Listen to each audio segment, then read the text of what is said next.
All right. So, folks, welcome to the Saturday morning Thai time call. Um, Today is the last day that we will be on Skype, and we're moving over to Discord. So please join us there. Um, Today, it looks like we're in the process worldwide of changing clocks, and some clocks have changed. Michelle, where are you? And you're Well, saying, I'm in San Francisco, and actually, the time changed last Saturday. So, but I think you guys, since your time didn't change, it didn't, everyone's an hour later now. all right. So, um, today, the first thing that we can talk about is fear and fear of action, fear of all kinds of things. Now, one of the things that it would be good. Hello, Ivan. Good to see you. So, one of the things that we can consider is that for most people, fear is very, very common, very often, that all kinds of things can bring on fear, even if we are, let's say, in a form of entertainment. That a lot of different entertainments, like movies and uh, news broadcasts and all of that, uh, both of those and many other forms of entertainment, their business, their job is to make people afraid. Why? Because that keeps you curious and interested and keeps you watching. That, in fact, this is also true for novels, and that possibly the easiest way to handle that would be to go to the last chapter of the novel, or to fast forward if you've got a VCR, or go to the last 5 minutes of the movie online and watch that, because it's always at the end is where they do the resolution. Why watch all of the details building up to that? So, in that regard, we can also see that we will ruminate and think about and try to figure something out. Let us say that you've got money coming in, but it didn't come in. It depends upon the agency, but you want to contact that agency and it's hard to get through to them. Let's say that it's a government agent in the United States, like Social Security, that's being closed down, and we think and we ruminate and, oh, my money, et cetera, like that. And that builds up fear. Now, one of the ways of looking at it is that adrenaline is a bodily component, and that fear, therefore, is a bodily component. You can feel the fear in the body. Now, sometimes I've had students who would say when they're practicing anapanasati that they feel uptight and anxious. What that really means is that they've been uptight and anxious for so much of the time, but they only notice it when they're quiet and sitting. And so I would ask the question, is this new anxiety or is this old stuff? And then upon reflection, everybody says, oh, this is old, this is familiar, but that I haven't been noticing it very much. And so, how we can handle that kind of fear is the way that we would handle anything. That, in fact, you could go so far as to say that almost all of our bad feelings have fear built into it, and that we stay afraid a lot. Now, I will say that fear is actually built in and part of our DNA. It's part of our body. It's part of the system. And that in the really, really old days, it was a matter of survival. In fact, the instinct, the survival, self-preservation instinct, is um, there to keep us alive. It's wired in. And that the example I would give is that imagine that you and a mate, a friend, both of you in loincloth, walking down an old path 100 or 300, 400,000 years ago with a spear, and there is a rustle in the grass, in the bushes behind you.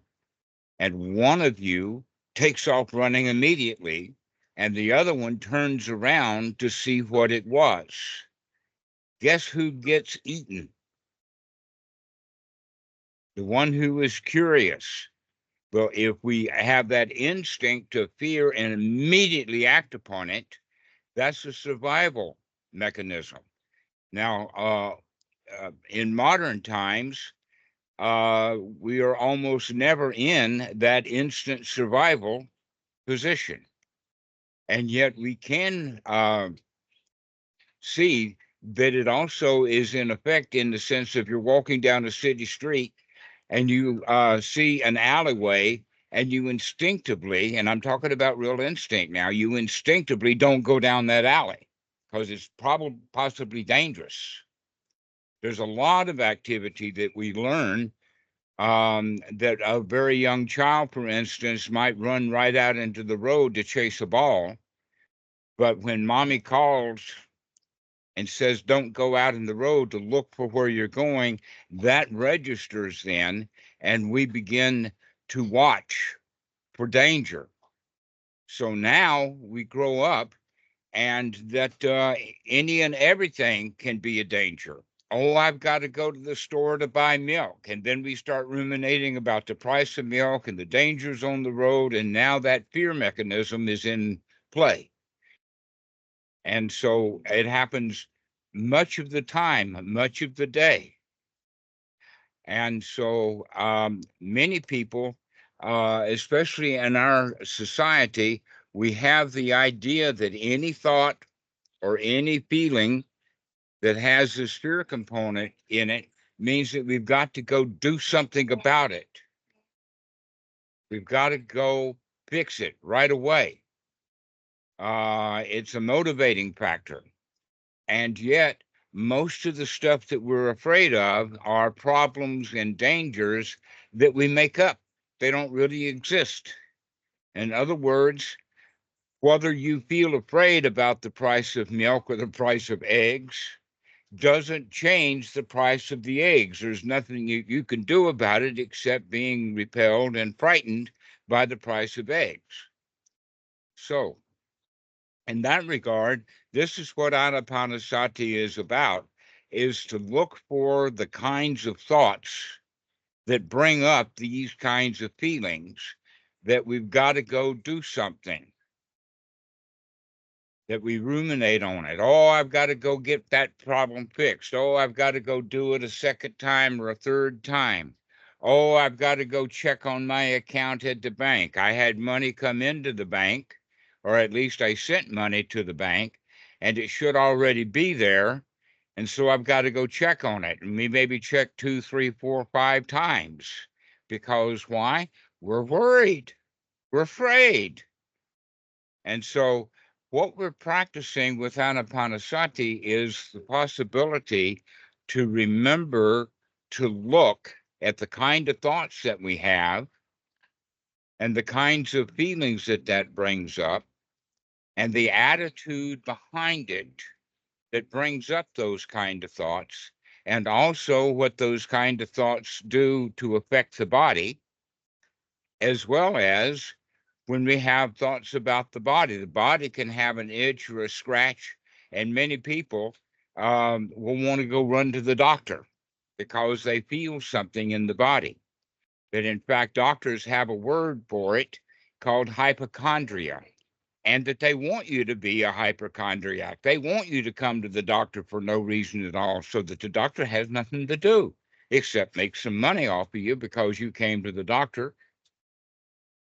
With that, I'll tell you a story about medical school, that it's well known that when a student they do this more and more than once. They'll let us say a student will take 4 or 5 different classes, studying 4 or 5 different classes of illness, and in each class, many of the students in that class will find symptoms in themselves that relate to the symptoms of the disease they're studying, or that they'll have somebody in their family that they think has got that disease. In other words, we are so afraid of disease that we will give ourselves the idea that we've got a disease, when in fact we don't have it at all. Most of the problems of life are made up. And this is just an example. And so when Vinny asked about procrastination, that would be the hypochondriac saying, "Oh, I've got to go to the doctor." And then he goes to the doctor for no reason. Or I've got to go check on the bank account. And I check on it 4, 5, 6 times. And I'm never satisfied. Oh, what if and what if like this? And so by not procrastinating, we give ourselves a whole lot of stuff to do that we don't need to do. And when we do those actions like that, often it does not make us feel better because we're already in the habit of feeling that way. So what we're going to begin to practice, the Anapanasati practice, is actually based upon the Four Noble Truths and the Eightfold Noble Path. And we have to keep remembering that that's the only thing that the Buddha taught was the Four Noble Truths. He didn't teach about rebirth or what happens after death or how did the world become, how things got started. Big Bang theories and things that happened a long time ago, nor did he talk about anything way off into the future, what's going to happen. So in Buddhism, we have no prophecy. We've also got no scripture like a Bible that makes prophecies that we go around trying to see, are these fulfilled now? But in fact, the entire teachings of the Buddha have to do with what's happening right here, right now. And so this is what we need to start paying attention to, is what the mind is doing right here, right now. Now, when I say the mind, I'm actually talking about all 4 of the basic elements. The Anapanasati Sutta is based upon the 4 foundations of mindfulness, which means that there are 4 things to continuously take into consideration. And that is the body and how the body is feeling, the feelings of the mind, which is actually quite related to the body. So we have the body, the feelings, and then our mental attitude. What is our state of mind? And then the last one is what kind of thoughts that we're having. So those are the 4 basic foundations of mindfulness, and that they are, in fact, interrelated. They're all interrelated in the sense that your attitude affects the thoughts that you have. The thoughts you have affect the feelings. Your attitude affects the feelings. The feelings will affect your attitude. The body will affect the attitude, and the attitude will affect the body. These are all interrelated, but we make sure that we're paying attention to, on a regular basis, all 4 aspects. And so by having the 4 foundations of mindfulness as our guide, the place where we start as beginners is beginning to look at the kind of thoughts that we have. Why? Because those are the things that are the easiest to change. You can change your mind instantly. The Buddha says the mind is so fast that he doesn't even have an analogy for how fast the mind is. Now, back in those days, they didn't have clocks that had second hands. They didn't have nanoseconds and picoseconds and all of that kind of stuff that modern science has. But he knew that there was no action that could be taken that was as fast as the mind. And he also says that the mind is the forerunner. So you could say then that the attitude that we have gives rise immediately to, to thoughts, that we'll see something and then we'll have thoughts about it and then we'll have feelings about it, and that affects the body. Or we can have consciousness of the body and then have thoughts about it. And then we begin to feel bad. So all of these things are interrelated. And that if we're practicing correctly, we can begin to change those things. So the way that we practice the Eightfold Noble Path, according to the Buddha, is that looking is what we need to do. We need to look at what is happening right here, right now. Now, there is a thing called right view and ordinary right view, and also wrong view. But almost always, wrong view is a story, a concept, a worldview, a way of looking at things. And that ordinary right view is also just a story. It's the opposite story. Basically, the story is, for those who have wrong view, is, oh, I can do anything that I want to and get away with it. If I'm smart enough, I can shoplift. I can dominate other people. I can tell a lie like the dog ate my homework, and have the attitude that that will do, that we can get away with it. And then the ordinary right view is basically the opposite of that. Oh, no, you can't get away with it. They're the ones who have rebirth and reincarnation as a belief system, in the sense that no matter what, you can't get away with it. That your actions will follow you into the grave, into the next womb, into the next life. You can't get away with it. And this is the way that they teach children. But that teaching actually creates fear. That is well known now in Christianity, that when they teach children the concept of hell, and you're going to go to hell and you're going to get punished, that makes the children afraid. And sometimes you can even call it child abuse, because you put terror into the mind, into the belief system of the child. But what we're practicing here is not a concept, it's rather a verb, in the sense of looking. So it's not a view, it's a viewing. And what we're going to be looking at or viewing is what's happening right now, in the sense of the feelings, in the sense of the attitude, in the sense of what the body is doing, and in the sense of, in the beginning, what our thoughts are. So if we are able to remember on a regular basis to keep looking at what we're doing, that gives us an opportunity to change what we're doing. Wow. You know, most of Western Buddhism is different than the actual teachings of the Buddha, because they leave that one point off, and it's possibly, as part of the trio, it's an integral part of remembering to often look at what we're doing and then make a change to it.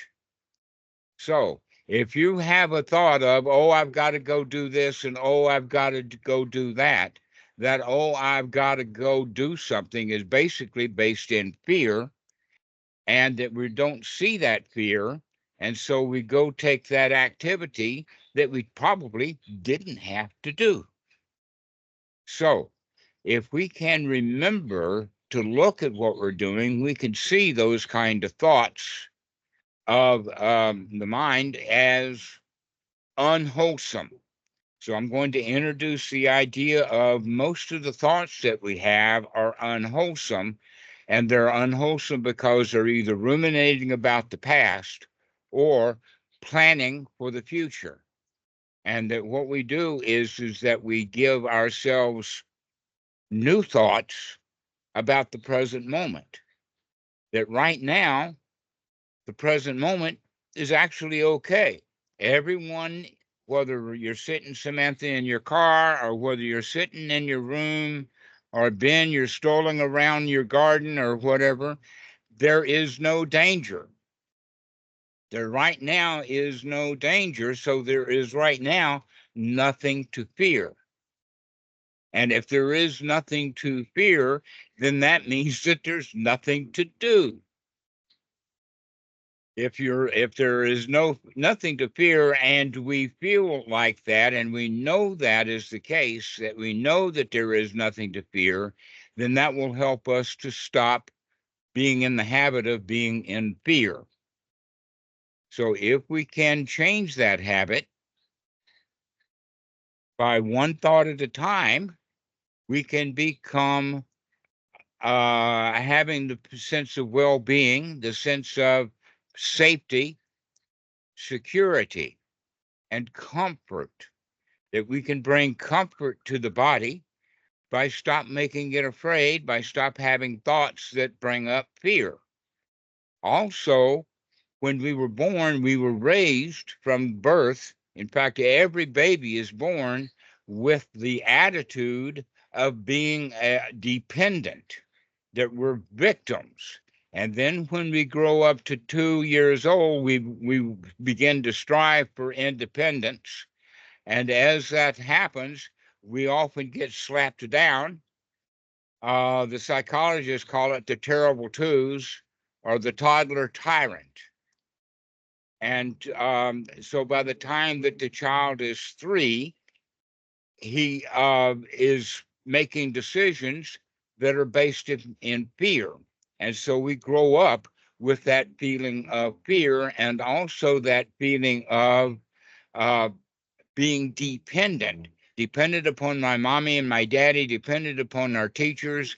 And as we gain age, we become dependent upon our peer groups and dependent upon all kinds of things. And then when we're adults, we begin to get dependent upon some God or some religion or some mentor, some teacher, some guru, um, or some accountant, some lawyer.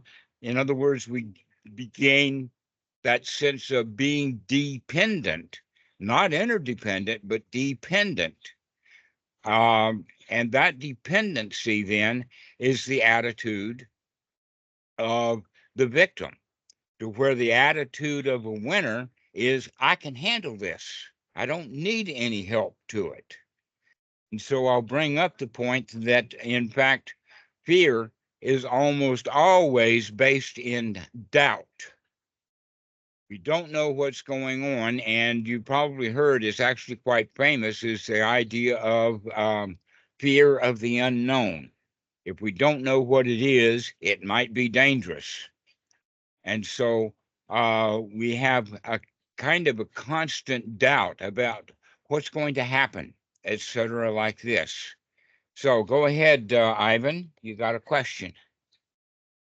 Well, less a question, just a statement. I find it very helpful to just watch myself. Like that part of me is like really like saying, "Oh, I need to depend on someone right now," and I just keep looking at that part, that sensation, that voice, that whole personality. I find it very beneficial to just keep looking at it. Exactly. So there is a kind of fear or doubt. Let's say that it comes in 3 groups or 3 different levels. And the first level that everyone generally is before they start practice is the level of doubt of who can I get to fix me? I'm broken. Who can I get? Can I get a teacher? Can I get a guru? Can I get a technique? Can I get a something? Because I can't do it on my own. But in fact, now that I've been on Discord for a while, looking around, I see a lot of people actually go on the Discord saying how broken they are, hoping that by posting it, I can't do this and I can't do that, that somebody's going to come by, give them just the right advice to fix them. Now, what this is that we don't understand that nobody's going to help us. And so we have to get over that level of doubt about who is going to help us, because nobody's going to help you. Nobody can read your mind. It's possible that a child can practice the piano and then go to the teacher, the piano lesson, and the teacher can hear the piano and watch the piano being played and see the little fingers playing and start to make some changes. But when you're sitting all alone or sitting in a group of meditators, nobody can read your mind. Nobody can help you. That all of the work we have to do ourselves. That in fact, this fits in directly with the second noble truth. So the first noble truth is that there is dissatisfaction, there is fear, there is disappointment, there is longing. All of these things exist, but they don't have to. Many people have the idea that life sucks and then you die. But it's also quite possible that life sucks because you're sucking. You're sucking on something thinking that it's going to help you. And when you stop sucking on something, then life doesn't suck anymore. So life sucks only because we're sucking because we want something, we want help, and the help is not going to come from anybody. Not your grandma, not your preacher, not your guru, nowhere. That we have to be able to get over that level of doubt so that we can see that in the second noble truth, the cause of dukkha, the cause of dissatisfaction, is in fact our own ignorance, our own stupidity, our own delusions about what will help us and what will not. These are also based upon feelings, and so the language is lust or greed and ill will, but those are pretty strong words. You could say it in the sense of liking and not liking, and we do that ignorantly. If we like a car, then we want the car, thinking that the car is going to make me feel better. Until you get the car, and then you've got payments, and then you want somebody to make the payments, want the payments to go away. We also don't like the car getting dinged. We want the dings to go away. So this is all ignorance. But it's stronger than ignorance. It's delusional. And so if we can begin to see the second noble truth is that all of our longing, all of our desires, all our fears come from the fact that we don't know what we're doing. We do this ignorantly. We do this delusionally. That also, that second noble truth points out that our dissatisfaction doesn't come from the outside. It comes from the inside, our own delusion, our own desires, our own dislikes. That's liberating. That's liberating to figure out that I'm the one who is causing my own problems. Nobody else is causing it. But that then brings up the second doubt. And the second doubt is, am I up to the task of fixing it? That's still the victim's mentality. And when we begin to get over that, when we begin to get success in the practice of the Dhamma, when we begin to gain success in being able to change the mind, then that gains us the confidence to change our attitude from being a victim into being a winner. So the winner is going to say, that's all right. I don't need to go fix anything to feel better. I could just feel better without having to go fix it. In that regard, you could say that good practitioners of the Dhamma, elderly monks, people who have been around for a long time, they don't have nearly as much activity as children and young adults. Young adults are so active doing their stuff is because they think that the doing is going to fix them. When they recognize that there really is not much to do anymore, then they stop doing it. In fact, the Buddha, when he was asked about karma, or when he talked about karma, normally karma, which is defined as action, and that there is a law This law is, by the way, a Hindu law. It's not a Buddhist law at all. The law of the Hindus is basically the same as the law of the Christians with a different point of view. And that is, good action gives good results and bad action gives bad results. If you act badly, you're going to go to hell, so the Christians say. And if you act good, then you can get God's mercy and then you'll go to heaven. So you can see that you'll get God's mercy is the same thing as being dependent again. And so we act with the motivation of trying to show off, to try to get somebody to help us, to where when we recognize that only we can help ourselves, each one of us cannot help each other until we can begin to change our own mind. Now, we can, in fact, help each other in a noble sense, that we can demonstrate a healthy attitude to help other people remember that they can also have a healthy attitude. But if you're around most people have an unhealthy attitude, an unwholesome attitude, that they need help.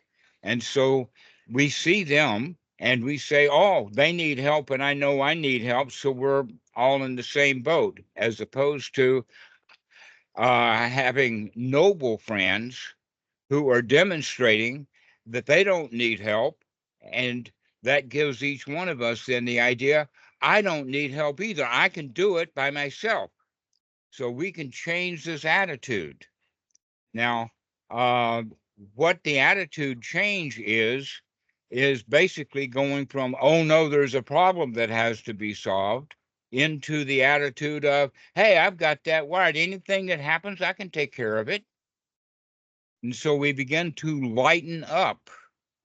We begin first off to see that almost all the dangers that we have in life are dangers that we made up.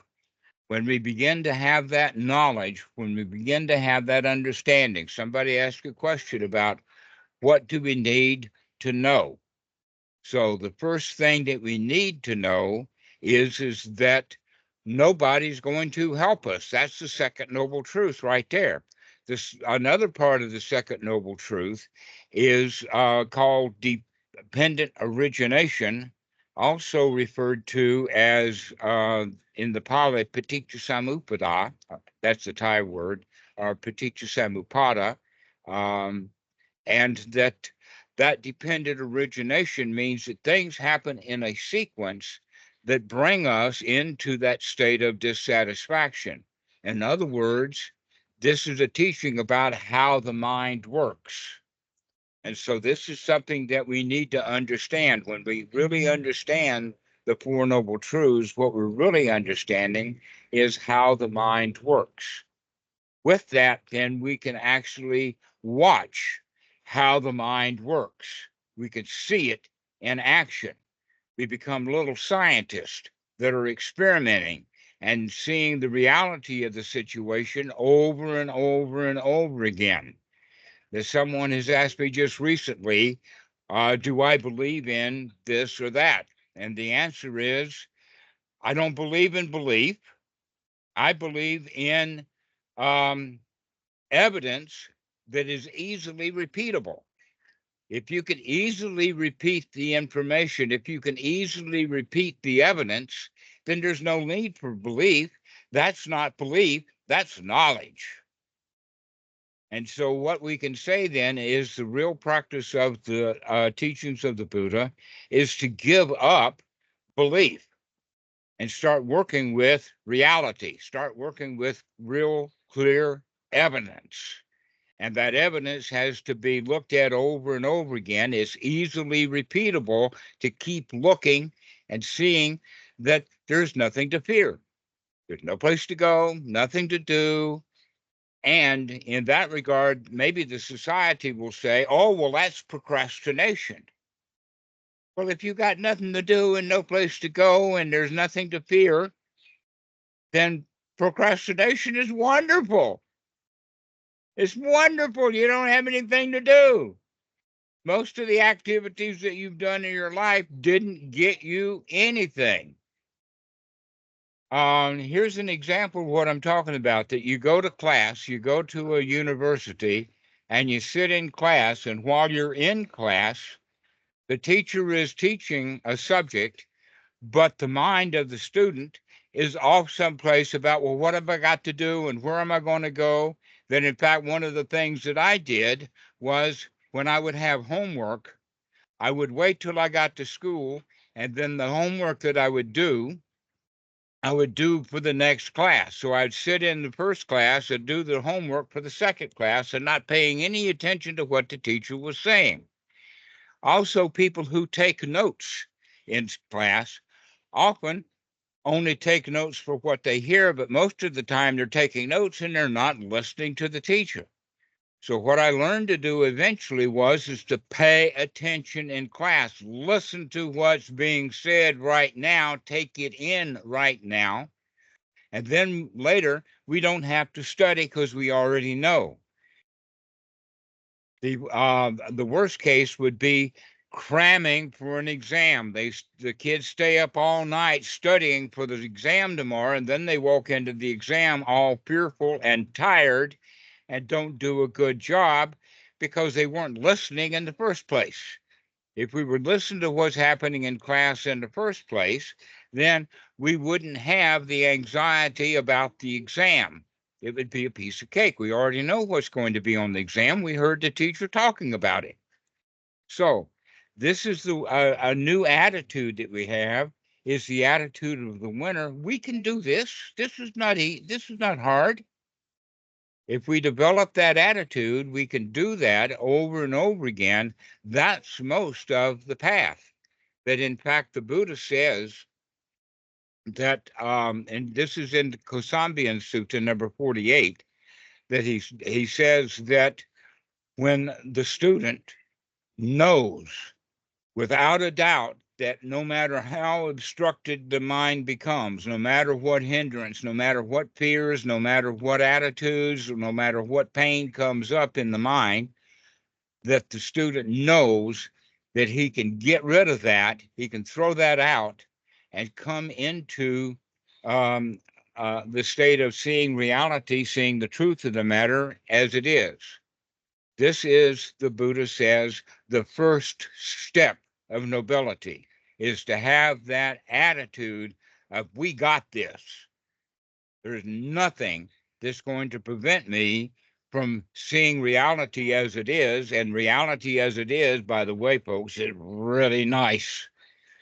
The hells and the heavens and all of that kind of stuff is just mental attitudes and fears and longing, to where the actual paradise, the actual reality, is right here in front of us. This is good.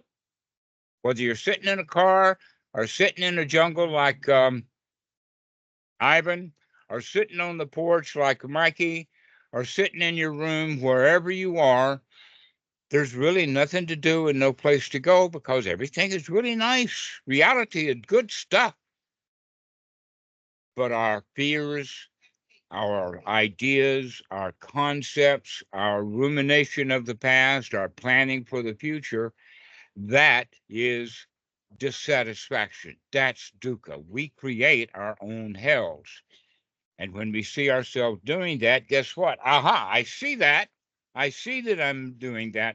And then I can change that attitude back to, I can do this. I can develop that. That in fact, there's a Pali word called sada. The Sanskrit version of it puts an R in there, shraddha. And what that means is confidence. That when you practice over and over and over again, when you see reality over and over and over again, then that builds confidence. When we do not see, but we think, that builds beliefs. And beliefs are unwholesome because they're not based in reality. And so the word would be faith. We take things on faith, means that we're stuck in deep ignorance. We're stuck in delusion. So you could say then that there is a thing called wise ignorance, and wise ignorance is that you don't know something and you know that you don't know it. And then there is foolish ignorance, and worse than that is delusion, and worse than that of all, the worst of it is faith, because faith then is that which keeps us fearful because we don't know what to believe. So the question then is about knowledge. What it is that we need to know? What is it that we need to understand? Ultimately, is we need to understand what's happening in the mind right now so that we can change it. And if we do change it, then we know right now that everything is okay. That's the real knowledge. The real understanding is that everything's all right. Everything is fine. Not a worry in the world. This is, in fact, a way of looking at enlightenment. Now, the word enlightenment has kind of gotten stuck onto Buddhism. The word enlightenment doesn't appear anywhere in any suttas. Then, in fact, real enlightenment was, let us say, a revolution. The French Revolution was part of it. And this was a time, the Enlightenment was getting out from under the thumb of the Catholic Church that wanted you to believe in all kinds of stuff. And so this word enlightenment has kind of been grafted onto Buddhism, and everybody's got their idea of what enlightenment is. But the almost always the idea of what enlightenment is something magical.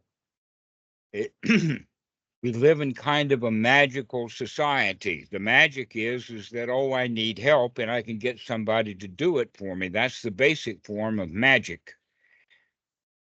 Prestidigitation means to be able to fool people. So the charlatans, the magicians, the priests, and all, they want to fool you into believing that they can do things that you can't do, bringing up longing and wonder, to where the real teachings of the Buddha is, no, we need to do something directly. And so we can use this word enlightenment in the following way. It's got two qualities to it. And the Buddha, by the way, talks about these two qualities often. The first one is knowledge. Well, isn't knowledge because we turn the lights on? It's daylight. So that's the first form of enlightenment, is to be able to see things clearly because we're looking. So the second form of enlightenment is once we can see what's heavy, we can set it down. We can become light. And so if we use the word enlightenment, always use it in the form of knowledge of what's heavy so that we can deal with it directly by setting it down, pushing it away, changing it. And when things get light, because we can see clearly, guess what? We don't have to deal with heavy things. We don't have to go fix heavy things. We don't have to have so many problems or things to do. So when the Buddha talked about karma, remember we talked about the karma of you do good things and you get good results. You do bad things and you get bad results. The Buddha put a third kind of karma in there, and that's a mixed bag. That there is almost never any particular activity that we have that doesn't have both good and bad elements to it. An example of that is a doctor wants to learn to become a doctor to practice medicine in order to help people, but he also wants to do it to get rich. And so that's an example of, and there's many examples. In fact, almost all action that you take is a mixed bag. Very rarely is there a true doing good. Almost always it's, I want payback. It's a business deal. I want results from my good action. So the Buddha says that not only is most action mixed, but there's a fourth kind of action. And that fourth kind of action is neither good nor bad, but it has the quality of bringing to the end of action. Now, this is in Sutra number 57 in the Majjhima Nikaya, called the dog duty aesthetic, where the Buddha talks about it in the sense that it brings the end of action.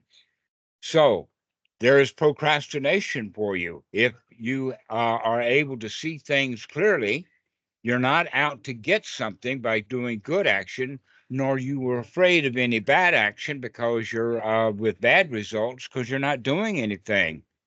So by not doing anything, you're not doing any action at all. And that brings about then eventually the habit of doing very little. Have fun in your life. And a way of thinking about that is that any job that you have, any work that you perform, almost all of the work that we ever do, because of the way that we're trained in society, we do it and don't like it. Almost nobody likes their job. But if we can do it correctly by having a really wonderful, nice attitude, then anything that we do is actually a toy to play with, so that we just enjoy our lives. We don't have to go do anything. So this is another instance of, if you have the right knowledge, then the right knowledge is that there's nothing to do. Let's just have fun. Let's just enjoy our lives. And that's basically all there is to it. But we have to practice this over and over and over and over again, because we're in such a deep habit of doing. We're in a deep habit of doing things out of fear about having problems, about having worries, about having things to solve and things that we got to go do, instead of just enjoying our life. We talked about this yesterday, Samantha, that you said that you loved your kid to death. And I cautioned you about that because loving them to death will actually kill them, because we're trying to control them. We want our child to be wonderful, and so we force him to be wonderful, and we wind up making him miserable. That the right way to deal with a child, if you've got one in your care, is to play with him, become his friend, teach him to enjoy his life, and let him make his own decisions based upon lack of fear. That let him play his way through life, make it easy for him. So this is the way that the practice of the teaching of the Buddha, this is what we really need to know, is how to enjoy being alive. So we'll finish this now. Who has any questions about this?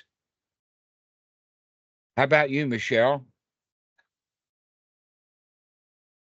What do you think? No, it's very, very helpful. Since we live in kind of a culture that's always pushing the doing, right? And just the sense of like you have to live life to the fullest. And I think that can be hard. That Well, doesn't it's that like bring a in the trap. fear that you're not living your life to fullest? And who needs to live it full? Why can't we just live it easy? I know, and I understand that. So I guess I have, what did you say it was, like wise ignorance? Like I understand that, but I still fall prey to that thinking. Yes, okay, so be aware of that. Start looking at that thinking. Remember to look at that thinking, because if you can see that, think that, I can think everything's okay right now.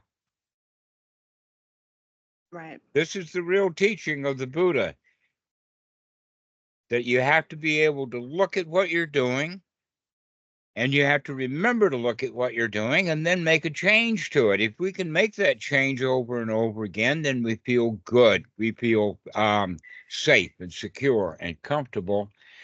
And best of all, then, satisfied. Well, if the whole teaching of the Buddha is dukkha, dukkha nirodha, then isn't that dissatisfaction becomes satisfaction? And voila, if you're satisfied, if you're content with your life, then your life is marvelous. That's the heaven that we build, is satisfying. Everything is great. Go ahead, Ivan. I just realized for me personally, I just realized like living life to the fullest, that's what society say, really sounds like a victim. Well, for me, Mhm. because it has a lot of fear in it. Like it's almost like you're missing out on something. It's like Exactly. Mhm. so much fear. But that's what everybody has. They have that feeling of missing out on something. That's what creates jealousy, envy, comparing ourselves to other people. But if you feel comfortable and happy and satisfied, you don't go around comparing yourself to other people. So, Simon, do you have something to say? No, I'm good. Sounds good. All right. Grant, Thanks. thank you for joining us. I've been watching you. What do you have to say? You've actually referred to some things that apply to the questions I had. Two things. First of all, something called empathetic distress, when we become upset when other people are struggling. And that seems like it's a fight or flight response that kicks in even though we're fine, but we take on the feelings of other people. That can spin out into problem solving and getting really caught up in it. And it's just noticing that and saying, I spot that, I see that I am safe, and that I can't fix that situation by becoming overwhelmed by it. That's quite a challenge sometimes, but when you spot it, it's a good feeling because then it goes away Yes. again. Everything's fine. And when we remember to look, we can spot it a whole lot easier, and then we can do something with it. We can change our that feeling.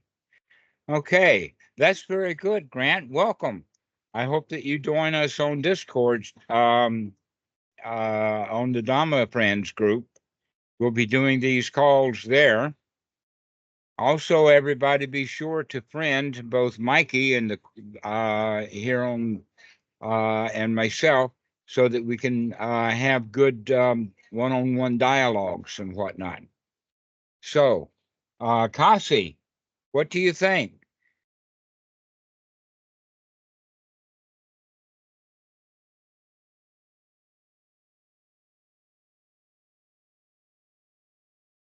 Samantha, go ahead.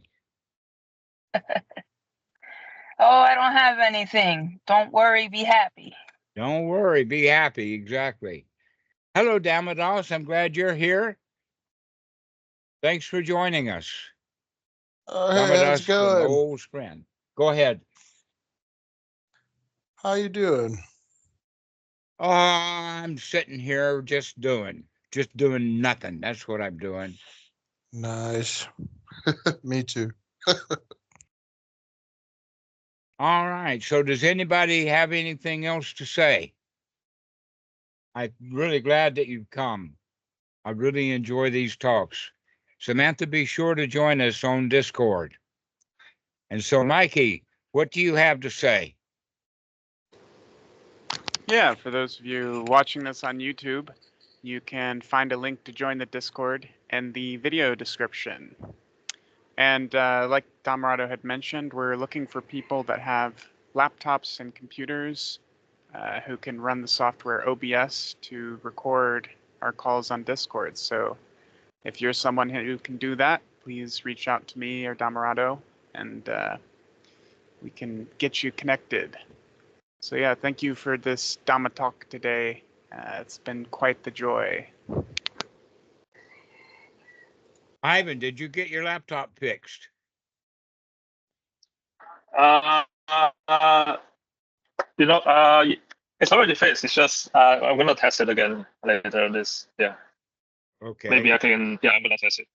Yeah, I saw that Nike had given you the very easy instructions, but when people are unfamiliar with that software, those really short, easy instructions bring confusion, and we're not sure.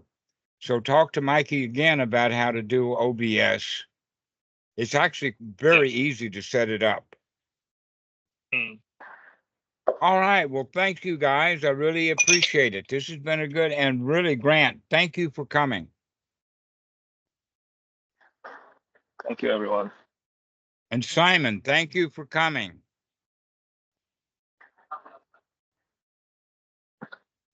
We'll see you. Bye-bye.